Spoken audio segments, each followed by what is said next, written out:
Okay, another example of how to find the area underneath the curve is with the function y equals 1 over x squared. So let's begin by graphing that function.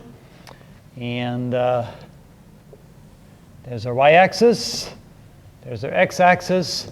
For positive x's, 1 over x squared, it looks like this. And for negative x's, it looks like this. All right. Now, we're trying to find the area underneath the curve from x equals 1 to x equals 4. So 1 and 4. And so if we draw a line straight down this way, a line straight down this way, you can see that this is the area that we're looking for. All right.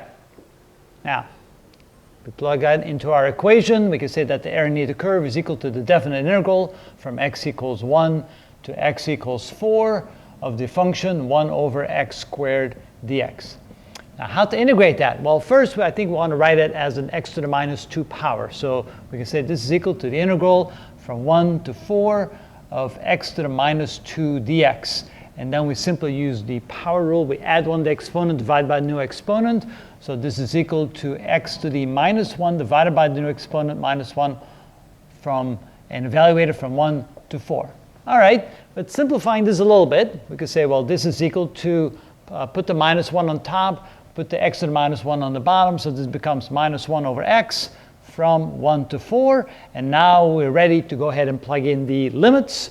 When we plug in the upper limits, this is equal to minus 1 over 4 minus, when we plug in the lower limit, minus 1 over 4.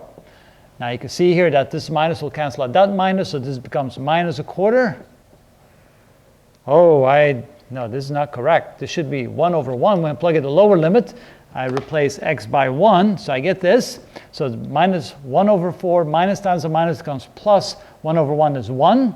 So that becomes 1 minus a quarter, or 3/4. And so we can see that the area underneath that curve is 3/4.